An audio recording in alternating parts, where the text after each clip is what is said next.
Parents, bonjour. Aujourd'hui, un mot qui fait mal aux oreilles de tous les parents, l'adolescence. Donc, je vais rafraîchir mes vidéos que j'avais faites qui étaient beaucoup trop longues et mal structurées. Je vais essayer de faire mieux. Un gros défi. Tout d'abord, je vais vous dire que je suis éducatrice de rue depuis 10 ans, que je travaille essentiellement avec des adolescents et des jeunes adultes. Donc, ce que j'observe le plus souvent, c'est que l'adolescent a plusieurs besoins. Donc, ça va être le besoin d'être reconnu, d'être écouté et d'être compris. Le besoin de confiance en lien avec plus de liberté est évidemment une prédominance marquante de l'adolescent, puisqu'en général, il n'a qu'une envie, c'est d'aller voir le monde extérieur et faire des rencontres et créer son nouveau groupe d'appartenance qui va être ses copains. Petite stratégie que je vous propose, c'est de faire venir les amis, les copains à la maison de temps en temps, même si c'est que le temps du goûter ou quoi, vous voyez un petit peu les comportements, les attitudes. Il y a des enfants qui ont des amis soi-disant voyous et en fait ça reste une petite réputation parce qu'ils ont fait une ou deux conneries et en fait il n'y a rien de grave. Vous voyez aussi un petit peu comment se comportent les gens. Alors il y a des gens qui arrivent à avoir des doubles faces, mais vous pourrez un petit peu sentir la qualité de la personne qui est en face de vous et surtout qui fréquente votre enfant. C'est très important. Pourquoi pas même des fois de récupérer un petit peu les numéros des parents. Voilà, que si votre enfant fugue par exemple, vous ayez aussi des contacts dans ces moments de crise ultime.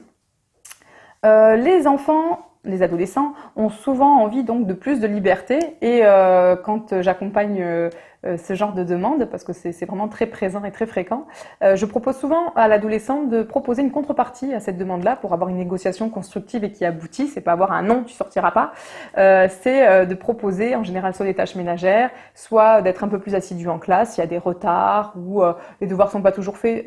Voilà, de proposer quelque chose de positif pour l'enfant qui va être nécessaire pour plus tard et pas d'avoir 8 heures de ménage par semaine en mode Cendrillon ou faire des corvées qui ne servent pas à grand chose, voilà, parce qu'elles sont très répétitives. Par exemple, il va pas faire pendant 8 mois tous les carreaux de la maison 3 fois par jour, ça n'a aucun sens.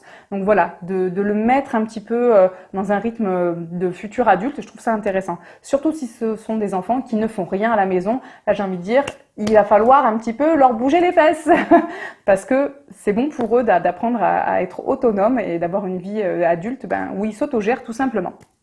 Donc voilà. Et les négociations en général aboutissent plutôt bien parce que les parents voient que l'enfant essaye d'équilibrer la relation et du coup ils sont plutôt contents. Donc les jeunes sont satisfaits que la négociation aboutisse. Ensuite, ce que j'ai envie de vous dire, c'est que n'oubliez pas que vous avez vous-même été adolescent et essayez de vous rappeler, c'est pas si loin que ça. Faites un effort, à quel point c'est pas toujours agréable d'être dans son corps, d'être soi, d'être en famille, d'interagir avec les gens qu'on aime, parce que ils nous saoulent vite quand même, on parle pas le même langage, on n'a pas le même univers, on n'écoute pas la même musique, donc voilà, il y a une petite scission qui se crée, donc essayez d'accueillir ça avec ouverture, c'est pas toujours agréable, parce que les parents me disent souvent, mais c'est pas possible, je ne reconnais pas l'enfant que j'ai élevé, ce n'est plus lui, je le reconnais pas. Alors, là, j'ai envie de vous dire, c'est quand même une bonne chose. Ça veut dire, on a les deux pieds dans l'adolescence, votre enfant est en train de muter, de se transformer, et voilà, c'est une phase intéressante, mais qui a lieu à l'âge entre 11 et 18 ans. C'est intéressant parce qu'il y a des enfants qui font des crises d'adolescence en étant adultes, et là, c'est beaucoup plus chaud à gérer. Donc, ça veut dire que votre enfant est dans un processus de développement classique et que tout se passe bien. Après, ce qui va, faire la différence, c'est la puissance de la crise. Ça, c'est pas toujours évident.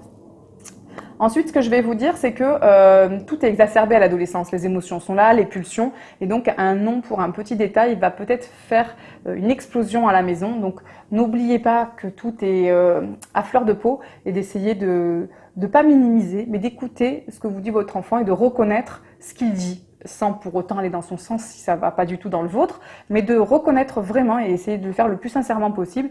Là, j'entends, tu n'es pas content parce que je t'ai dit non pour la sortie, je t'ai donné mes raisons, tu as le droit d'être en colère, mais voilà, je peux pas te dire oui tout le temps, c'est important que tu te couches de bonne heure parce que demain il y a cours, voilà, mais si tu veux venir m'en reparler, on en reparle, mais je changerai pas d'avis, mais je comprends que tu sois triste, voilà, d'avoir une formulation de ce qu'il peut penser, dire, même si ça va peut-être crier et claquer la porte, mais au moins de pas en rajouter une couche avec de la colère, de la haine, ça ne va pas l'aider lui à prendre appui sur vous, parce que la manière dont vous allez réagir avec lui va lui permettre d'avoir des outils. Si ma mère elle lui explique ou mon père et qu'ils sont cool et qu'ils expliquent, peut-être que lui en étant adulte, il saura aussi gérer des situations de stress ou de désaccord avec quelqu'un de cette manière-là. C'est très important. C'est pas toujours évident de rester calme face à un adolescent, je vous l'accorde, mais essayez de faire du mieux que vous pouvez bien évidemment.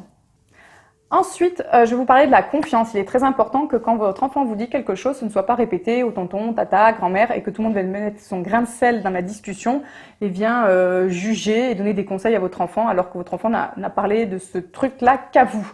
Donc si vous voulez garder le lien de confiance et avoir accès à toute cette intériorité mystérieuse que subit votre enfant à l'adolescence, préservez ce lien de confiance et de qualité sans divulguer à des personnes qui ne sauront pas garder le secret. En tant que parent, il est très important de pouvoir se confier et d'avoir des conseils, d'avoir des retours bienveillants, mais en effet, ça ne fonctionne que si les personnes en face se taisent. C'est primordial. Donc j'ai déjà vu des familles éclater à cause de ça, où les enfants se sentent trahis et donc du coup se replient complètement et la relation parentale n'existe plus parce que l'enfant s'est complètement fermé. La trahison a été trop grosse. Donc n'oubliez pas ce détail qui est fondamental. En tant que parent, il est important d'avoir un tiers. N'oubliez pas qu'à l'adolescence, votre parole va être discréditée en permanence. Elle ne va plus rien valoir, votre parole. Donc d'avoir un tiers bienveillant, un oncle, une tante, un coach, une professionnelle, une éducatrice, voilà, qui va permettre d'avoir une parole bienveillante et éducative, bien évidemment. Hein, et ça va permettre d'avoir l'information de manière détournée auprès de votre enfant. Et donc, c'est toujours intéressant d'avoir quelqu'un qui va mener cette douce parole.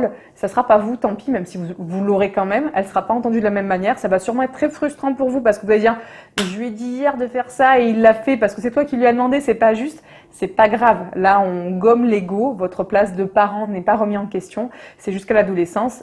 Elle est tout le temps remise en question. Donc, il va juste falloir accepter ce mode de fonctionnement. Rappelez-vous aussi à l'adolescence, vos parents, quand ils parlaient, on n'écoutait pas des masses, même si c'était pertinent. Et même surtout quand on était adulte, on disait, ah bah oui, ils avaient raison. N'oubliez pas, ça va finir par arriver, il va juste falloir un petit peu de patience. Je vous remercie de m'avoir écouté et je vous souhaite un bon courage. Merci.